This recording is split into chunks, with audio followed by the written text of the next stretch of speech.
Thumbnail तो आपने देख लिया होगा। आज हम पढ़ेंगे भारत की जनगणना, जो 2011 की जनगणना के बारे में बात करेंगे हम।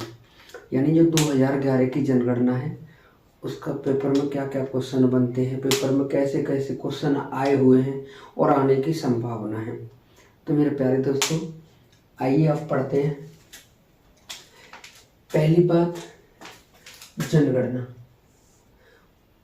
ये जो जनगणना, ये जो शब्द है हमें सबसे पहले किस पुस्तक में मिला है? यानी जनगणना जो शब्द है हमें सबसे पहले इसका उल्लेख ऋग्वेद में मिला है। ऋग्वेद के साथ साथ हमें अर्थशास्त्र में मिला है। उस अर्थशास्त्र में मिला है जिसके लेखक अर्थशास्त्र वो कौटिल्य हैं, चाणक्य। यानी ये किसके? चाणक्य। यानी चाणक्य के अर्थशास्त्र से हमें जनगणना का उल्लेख मिला है। यहाँ से ये पता चलता है कि उस समय जनगणना हुई होगी। उसके बाद में अगर हम बात करेंगे आधुनिक जनगणना के बारे में, आधुनिक जनगणना की अगर हम बात करेंगे तो आधुनिक जनगणना कब हुई है? 1749 ईस्वी में। 1749 ईस्वी में किस देश में हुई है? स्वीडन में। यानी आधुनिक जनगणना 1749 ईस्वी में कहाँ पर हुई थी? स्वीडन में। स्वीडन के बाद में अगर हम दशकीय जनगणना की शुरुआत की बात करें कि दशकीय जनगणना की शुरुआत सबसे पहले कब हुई थी, तो ये जो दशकीय जनगणना है, दशकीय जनगणना की सबसे पहले शुरुआत 1790 ईस्वी में यूएसए से पहले दशकीय जनगणना हुई थी। दशकीय जनगणना का मतलब मेरे दोस्तों ये होता है कि एक अब जनगणना होगी, इसके 10 साल बाद जनगणना होगी, फिर उसके 10 साल, यानी हर 10 साल बाद जनगणना होगी, उसको दशकीय जनगणना कहा जाता है। इसका मतलब है दशकीय जनगणना की शुरुआत सबसे पहले कहाँ पर हुई थी? अमेरिका में हुई थी। भारत में अगर हम प्रथम जनगणना की बात करें, यानी भारत में सबसे पहले जनगणना कब हुई थी, तो भारत में सबसे पहले जनगणना 1872 ईस्वी में लॉर्ड मेयो, भारत के उस समय वायसराय थे लॉर्ड मेयो, लॉर्ड मेयो के समय पर जनगणना हुई। पहली जनगणना कब हुई थी? 1872 में। लेकिन मेरे दोस्तों ये अव्यवस्थित जनगणना थी। इसमें एक गांव की जनगणना की गई, दूसरे गांव का अंदाजा लगा लिया गया। इसमें व्यवस्थित तरीके से जनगणना नहीं की गई, इसीलिए ये अव्यवस्थित जनगणना थी। अगर हम भारत में व्यवस्थित जनगणना के बारे में बात करें या फिर भारत में हम दशकीय जनगणना के आधार पर बात करें, तो भारत में दशकीय जनगणना कब से शुरू हो रही है? 1881 ईस्वी से। जब 1881 में पहली बार दशकीय जनगणना हुई तो उस समय भारत में वायसराय कौन था? तो याद रखेंगे मेरे दोस्तों, लॉर्ड रिपन। लॉर्ड रिपन के समय पर 1881 ईस्वी में दशकीय जनगणना हुई। उसके बाद में 10 साल बाद, हर 10 साल बाद भारत में जनगणना होती आ रही है। अगर अब हम बात करेंगे जब ये 1881 में जनगणना हुई थी तो उस समय जनगणना आयुक्त कौन थे? तो मेरे प्यारे दोस्तों, उस समय जनगणना आयुक्त थे आपके डब्ल्यू.सी. प्लोडेन। उस समय ये जनगणना आयुक्त थे। अगर हम बात करेंगे भारतीय शहर की पहली पूर्ण जनगणना, यानी भारत का वो कौन सा शहर है जिसकी पहले पूरी जनगणना की गई पूरी तरीके से, तो वो मेरे प्यारे दोस्तों ढाका था। क्योंकि जब ये जनगणना हुई थी ढाका उस समय भारत में था, अंग्रेजों के समय की बात है। अगर हम बात करेंगे स्वतंत्र भारत की पहली जनगणना, यानी जब हमारा देश आज़ाद हो गया तो आज़ादी के जस्ट बाद ही जो पहली जनगणना हुई, हमारा देश आज़ाद कब हुआ? 1947 को, और 10 साल बाद जनगणना हो रही है तो इससे पहले 1941 को हुई होगी। अब 10 जोड़ेंगे तो 1951 को होगी। तो आज़ादी के बाद में स्वतंत्र भारत की अगर कोई पहली जनगणना हुई है तो वो कब हुई है? 1951 में। लेकिन पेपर में यदि क्वेश्चन पूछता है कि ये जनगणना हुई थी, उस समय जनगणना आयुक्त कौन थे, तो उस समय जनगणना आयुक्त थे मेरे दोस्तों R.A. गोपालास्वामी। R.A. गोपालास्वामी उस समय जनगणना आयुक्त थे। विशेष रूप से जनगणना कभी पूछता है किस आर्टिकल में इसका उल्लेख है, किस सूची का विषय है, तो ये जो जनगणना है ये संघ सूची का विषय है। राज्य सूची, संघ सूची, समवर्ती सूची, यानी ये इन तीनों सूचियों का उल्लेख 7वीं अनुसूची में दे रखा है। उन 7वीं अनुसूची में एक अनुसूची है जिसका नाम है संघ सूची। संघ सूची केंद्र की होती है। किसकी होती है? केंद्र की। यानी संघ सूची के विषय में कानून बनाने का अधिकार केवल और केवल किसको है? संसद को है। बात करें किस आर्टिकल में जनगणना का उल्लेख दे रखा है, यानी जनगणना कराना भारत की जिम्मेदारी है। किस आर्टिकल के अनुसार? 246 आर्टिकल के अनुसार। अगर हम जनगणना अधिनियम की बात करें, ये जनगणना जो होती है किस अधिनियम के अनुसार होती है? तो 1948 में एक जनगणना अधिनियम लाया गया, उसी के अनुसार ये जनगणना होती है। अगर हम जनगणना अधिकारी की बात करें, ये जो जनगणना अधिकारी होता है उसे हम क्या बोलते हैं? तो उसे आप या हम रजिस्ट्रार जनरल बोल सकते हैं या फिर जनगणना आयुक्त बोल सकते हैं। ठीक है मेरे प्यारे दोस्तों, यहाँ तक कोई दिक्कत? या तो आप उसको रजिस्ट्रार जनरल बोल सकते हो या आप उसको जनगणना आयुक्त बोल सकते हो। अगर हम बात करें जनगणना विभाग जो होता है वो किसके अंतर्गत आता है, तो ये जनगणना विभाग है, ये गृह मंत्रालय के अंतर्गत आता है। फिलहाल में हमारे गृह मंत्री कौन है? अमित शाह। कौन है गृह मंत्री? अमित शाह।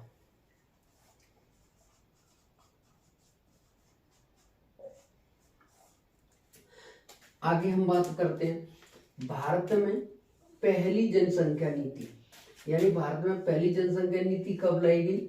1976 ईस्वी में जनसंख्या नीति लाई गई। जनसंख्या किस तरीके से कम होगी, किस तरीके से जनसंख्या को कंट्रोल किया जा सकता है, वगैरह वगैरह बात करेंगे। नई जनसंख्या नीति कब लाई गई? ये तो पहली है। अगर बात करेंगे अब 2021 23-24 चल रहा है, इससे पहले फिलहाल में कोई नई जनसंख्या नीति लाई? हाँ लाई गई थी। ये जो जनसंख्या नीति लाई गई ये कब लाई गई थी? 2000 में।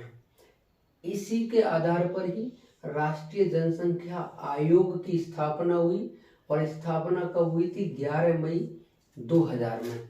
11 मई 2000 को स्थापना हुई। ये जो राष्ट्रीय जनसंख्या आयोग है इसका अध्यक्ष प्रधानमंत्री होता है, और इसका उपाध्यक्ष नीति आयोग का जो उपाध्यक्ष होगा वो इसका उपाध्यक्ष होगा। अगर हम बात करते हैं महाविभाजक वर्ष की, ये जो महाविभाजक दशक है ये कौन सी सन को कहा जाता है? इन किस वर्ष को महाविभाजक दशक कहा जाता है? तो 1911 की जनसंख्या, 1911 की जनसंख्या को हम क्या कहते हैं? महाविभाजक दशक। अगर हम महाविभाजक वर्ष की बात करें, यहाँ पर दशक है और यहाँ पर वर्ष है। याद रखना, यहाँ दशक है तो 1911 है, और यहाँ अगर वर्ष है तो यहाँ 1921 है। ये बताया जाता है कि जब से भारत में जनसंख्या हुई है, अगर हमने जनसंख्या सबसे कम कभी देखी है या जनसंख्या में कमी कभी पाई गई है, तो हमें 1921 की जो जनसंख्या है उसमें हमें कमी देखने को मिली है। इसीलिए इसको क्या कहा जाता है? महाविभाजक वर्ष कहा जाता है। अगर हम अर्ध महाविभाजक वर्ष कहें, किसको कहा जाता है? तो अर्ध महाविभाजक वर्ष किसको कहते हैं हम? 1951 की जनसंख्या को ये कहा जाता है। ये है कि 1951 में जनसंख्या, जो 1921 में हमारी जनसंख्या कम हो गई थी, वो 1951 में जाके वो जनसंख्या स्थिर हो गई थी। जैसे चल रही थी उसी तरीके से हो गई थी। ये 1921 में कम हो गई थी। अगर हम बात करते हैं पहली जातिगत जनगणना, यानी पहली जातिगत जनगणना कब हुई? यानी जातियों के आधार पे कौन सी जाति के कितने व्यक्ति हैं भारत में, तो जातिगत जनगणना सबसे पहले भारत में कब हुई थी? 1931 ईस्वी में। 1931 ईस्वी में उस समय भारत में गवर्नर जनरल थे लॉर्ड इरविन। अगर हम बात करें स्वतंत्रता के पश्चात, अगर जातिगत जनगणना की पूछ रहा है, तो जातिगत जनगणना स्वतंत्रता के पश्चात कब हुई थी? 2011 में। 2011 में स्वतंत्रता के पश्चात जनगणना हुई थी जातिगत। अगर हम बात करें जनगणना 2011 में कि कौन सी जनगणना है ये, उस समय जनगणना आयुक्त कौन थे, इसका ध्येय वाक्य क्या था, इसका शुभंकर क्या था। तो ये जो 2011 की जनगणना हुई थी, ये जब से जनगणना हुई है तब से ये 15वीं जनगणना है। अगर हम बात करते हैं स्वतंत्र भारत की कौन सी जनगणना है, ये आजाद भारत की 7वीं जनगणना है। जनगणना आयुक्त तो उस समय कौन थे 2011 में, तो 2011 में मेरे प्यारे दोस्तों जनगणना आयुक्त थे सी चंद्रमौली। अगर हम ध्येय वाक्य की बात करें तो ये ध्येय वाक्य है हमारी जनगणना हमारा भविष्य। 2011 की जो जनगणना हुई है उसका ध्येय वाक्य हमारी जनगणना हमारा भविष्य। अगर हम शुभंकर की बात करें तो शुभंकर हमारा क्या होगा, यहाँ पे एक प्रगणक शिक्षिका। यहाँ जनसंख्या को देखते हुए अगर हम बात करें जनसंख्या सबसे अधिक किस राज्य की है, तो जनसंख्या, अगर जनसंख्या में सबसे बड़ा राज्य अगर कोई है तो वो हमारा उत्तर प्रदेश है।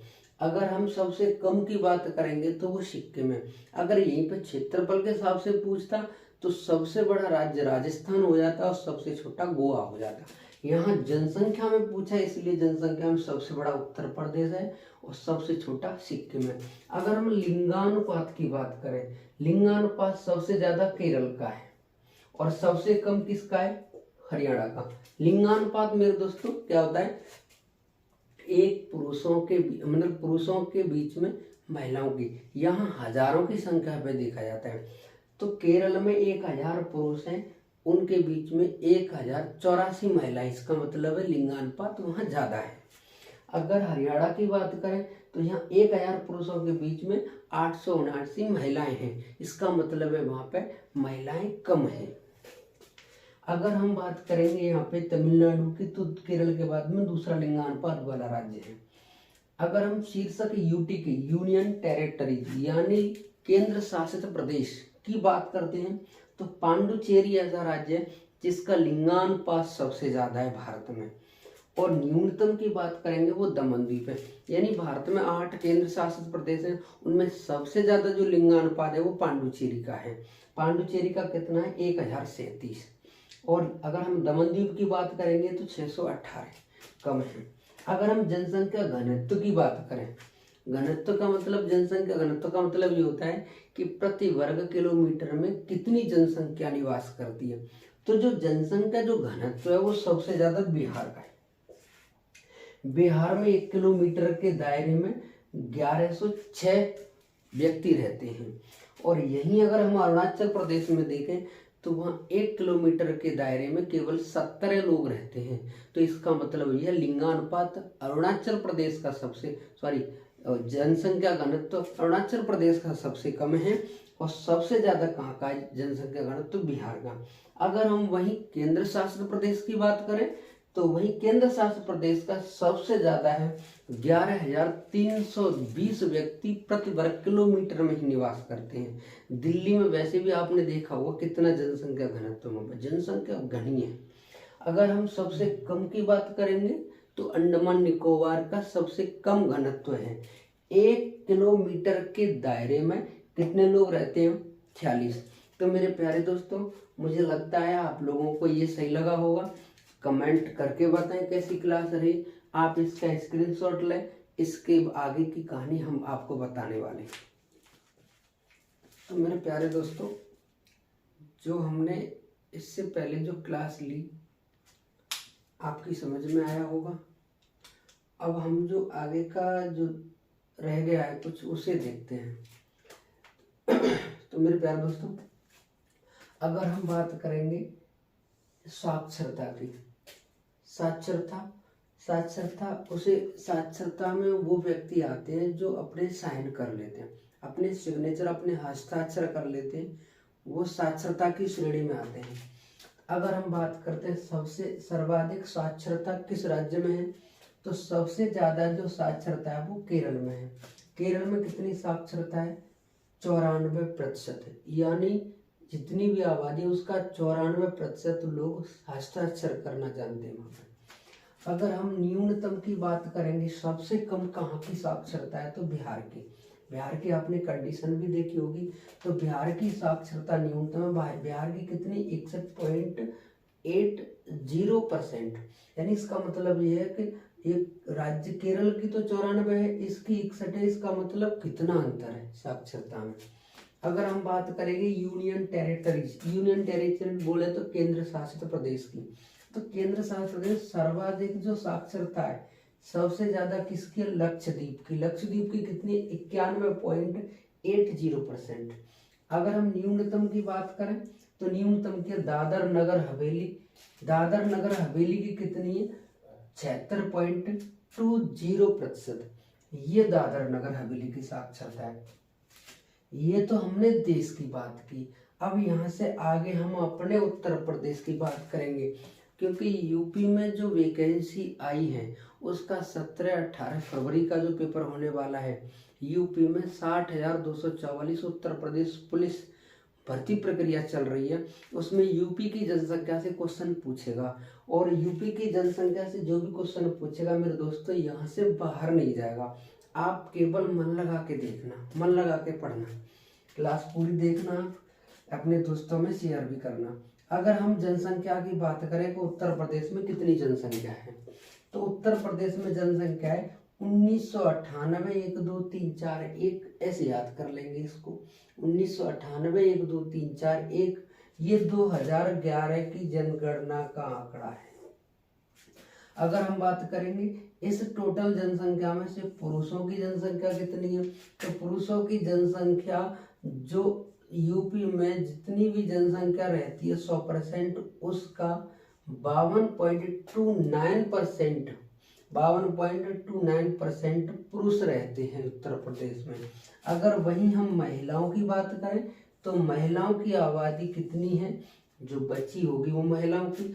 अब हम पुरुषों की याद करें परसेंट में या महिलाओं की याद करें, तो मेरे प्यारे दोस्तों मैं आपको बता दे रहा हूँ, आप इनमें से किसी एक को कर लो, उसको 100 में से घटा देना, बाद बाकी दूसरे का निकल आएगा।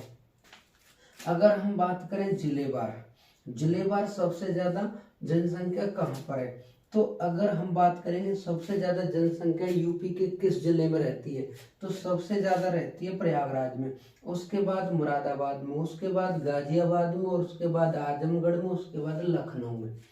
अगर हम बात करेंगे न्यूनतम सबसे कम जनसंख्या वाला जिला उत्तर प्रदेश का कौन सा है? महोबा।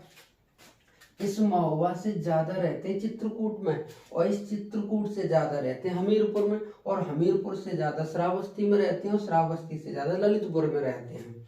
अगर हम वही बात करेंगे सर्वाधिक पुरुष, वो भी जनसंख्या जिलेवार में, सबसे ज्यादा पुरुष किस जिले में रहते हैं? महिलाओं से ज्यादा होंगे। सबसे ज्यादा पुरुष प्रयागराज में रहते हैं, उसके बाद मुरादाबाद में, उसके बाद गाजियाबाद में, उसके बाद कानपुर नगर में। उसके बाद कहाँ रहते हैं? कानपुर नगर में। अगर वही हम सर्वाधिक महिलाओं जनसंख्या की बात करें, महिलाओं की जनसंख्या की, वो भी जिलेवार में यानी जिले के हिसाब से, तो महिलाओं की जनसंख्या सबसे ज्यादा कहाँ पे? प्रयागराज में। उसके बाद में कहाँ पर है? आजमगढ़ में। आजमगढ़ के बाद जौनपुर, जहाँ जौनपुर को पूर्व का सिराज कहा जाता है। जौनपुर ये गोमती नदी के किनारे पर है, उत्तर प्रदेश पड़ता है, फेमस है इसीलिए बता दिया। अगर हम बात करेंगे मुरादाबाद, तो प्रयागराज में सबसे ज्यादा महिला, उसके बाद में आजमगढ़ में, उसके बाद में जौनपुर में, उसके बाद में मुरादाबाद में। अगर हम सर्वाधिक दशकीय वृद्धि वाले जिले की बात करें, यानी जो 10 साल के बाद जो जनगणना हुई उसमें सबसे ज्यादा वृद्धि किस जिले में हुई, तो दशकीय के आधार पर देखें तो सबसे ज्यादा जो वृद्धि हुई उत्तर प्रदेश की बात कर रहे हैं हम। उत्तर प्रदेश में सबसे ज्यादा वृद्धि गौतम बुद्ध नगर जिले में हुई थी। उसके बाद में गाजियाबाद है, उसके बाद में श्रावस्ती आता है। ये श्रावस्ती वही है जहां महात्मा बुद्ध ने सबसे ज्यादा उपदेश दिए हैं। सबसे ज्यादा उपदेश कहाँ दिए थे महात्मा बुद्ध ने? श्रावस्ती में। अगर हम न्यूनतम दशकीय वृद्धि की बात करें, न्यूनतम दशकीय वृद्धि वाले जिले कौन से हैं, तो सबसे कम वृद्धि हुई थी कानपुर नगर में। कानपुर नगर में कम वृद्धि, इसका मतलब कानपुर में पढ़े लिखे लोग होंगे, इसलिए वहां कम वृद्धि हुई। अगर उसके बाद में हमीरपुर में, और उसके बाद में बागपत का नंबर आता है। अगर हम यूपी की जनसंख्या का घनत्व देखें, यानी घनत्व मेरे दोस्तों प्रति वर्ग किलोमीटर में निवास करने वाली जनसंख्या को लगाया जाता है यहाँ पे। तो अगर हम यूपी की कुल जनसंख्या का जनघनत्व देखें तो कितना है, 1 किलोमीटर के दायरे में 829 लोग रहते हैं, 829 व्यक्ति रहते हैं। और वहीं हम भारत की बात करें तो भारत में कितने हैं, 382 प्रति वर्ग किलोमीटर पे निवास करते हैं। अगर भारत की बात करें तो 382 है, अगर हम यूपी की बात करें तो 829 है। ये जनसंख्या घनत्व है। अगर हम सर्वाधिक राज्यों की बात करें, सर्वाधिक जिलों की बात करें और न्यूनतम जिले, तो सबसे ज्यादा जनघनत्व यूपी में किसका है, गाजियाबाद का, उसके बाद में वाराणसी का, उसके बाद में लखनऊ का। अगर हम न्यूनतम का, सबसे कम जनघनत्व यूपी का वो जिला कौन सा है जिसका जनघनत्व सबसे कम है, तो सबसे कम किसका है, ललितपुर का। इसके बाद में कहाँ का है, सोनभद्र का, उसके बाद में हमीरपुर का। ज्यादातर वो सबसे कम और सबसे ज्यादा पूछता है, तो सबसे ज्यादा जनघनत्व तो गाजियाबाद का और सबसे कम कहाँ का है, ललितपुर का। वहीं हम यूपी का लिंगानुपात देखें, भारत का तो पूछेगा, वो यूपी का भी पूछ सकता है क्योंकि यूपी का पेपर है, उत्तर प्रदेश पुलिस का पेपर है। सर्वाधिक अगर हम लिंगानुपात की बात करें जौनपुर का है, और सबसे कम कहाँ का है, गौतम बुद्ध नगर का। तो गौतम बुद्ध नगर का सबसे कम लिंगानुपात है और जौनपुर का ज्यादा है। जौनपुर के बाद में आजमगढ़ नाम है, आजमगढ़ के बाद में देवरिया। अगर हम न्यूनतम की बात करें गौतम बुद्ध नगर, गौतम बुद्ध नगर के बाद में बागपत और बागपत के बाद में हमीरपुर का नाम आता है। अगर हम बात करेंगे यूपी की साक्षरता, यूपी की साक्षरता के अगर बारे में बात करें तो यूपी की जो साक्षरता है वो है 67.7%। कहीं कहीं पे 68% लिखा होगा, वो ऑप्शन के हिसाब से करना। ऑप्शन में अगर 68% है, ये नहीं है 67.7, तो फिर आप 68% कर देना। अगर हम पुरुषों की बात करें, पुरुषों की साक्षरता कितनी है, तो पुरुषों की साक्षरता है 77.3%।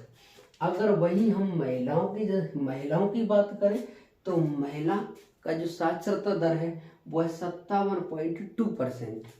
अगर हम अनुसूचित जाति की बात करें, ये जो अनुसूचित जाति जो हम बोल रहे हैं एससी, शेड्यूल कास्ट, तो ये जो एससी है ये यूपी में कितना रहती है, यानी यूपी की जितनी भी जनसंख्या है उस जनसंख्या का 20.69% यूपी में एससी लोग हैं, एससी रहते हैं।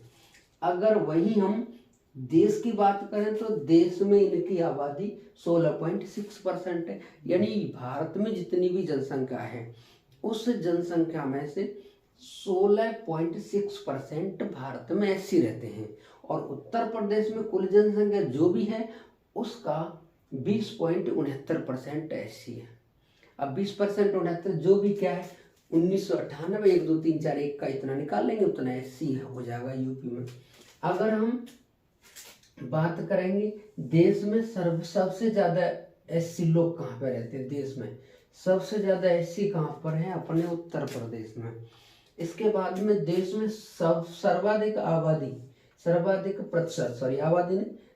सर्वाधिक प्रतिशत एससी यानी परसेंटेज में एससी सबसे ज्यादा कहाँ पे रहते हैं, तो सबसे ज्यादा प्रतिशत में रहते हैं पंजाब में 31.9%। यूपी में सर्वाधिक एससी सबसे ज्यादा किस जिले में एससी रहती है, सबसे ज्यादा सीतापुर में। अगर वहीं हम बात करें यूपी में सबसे न्यूनतम एससी कहाँ पे रहती है तो बागपत में। एक और बात बता दें, बागपत में एससी सबसे कम है, एसटी भी सबसे कम है। वहीं हम बात करें, हाँ ये आ गया एसटी, अनुसूचित जनजाति यानी शेड्यूल्ड ट्राइब, यानी अनुसूचित जनजाति देश में इनकी जो आबादी है कुल आबादी का 8.6% है। वहीं हम यूपी में बात करें तो 0.57% आबादी है। वहीं यूपी की सर्वाधिक जो आबादी है इनकी सोनभद्र में है। एसटी सबसे ज्यादा कहाँ पर है यूपी में, सोनभद्र में, और सबसे कम कहाँ पर है, बागपत में। वहीं भारत में सर्वाधिक अगर हम देखेंगे सबसे ज्यादा एसटी मध्य प्रदेश में है, उसके बाद में महाराष्ट्र में है, उसके बाद उड़ीसा में है और उसके बाद राजस्थान में है। और वहीं हम प्रतिशत के हिसाब से देखेंगे तो राज्य की बात करें सबसे ज़्यादा कहाँ पर है, तो मिजोरम में। और केंद्र शासित प्रदेश की बात करेंगे तो सबसे ज़्यादा कहाँ पर होगा, लक्षद्वीप में। तो मेरे प्यारे दोस्तों, कैसी लगी आपको क्लास? मेरे प्यारे दोस्तों, इस क्लास को अपने दोस्तों में शेयर करें, इस क्लास का आपके दोस्त भी फायदा उठाएं। और मेरे प्यारे दोस्तों, चैनल को सब्सक्राइब करें, कमेंट करके बताएं क्लास कैसी लगी। और मेरे प्यारे दोस्तों, लाइक करें, सब्सक्राइब करें और कमेंट करें। Thank you.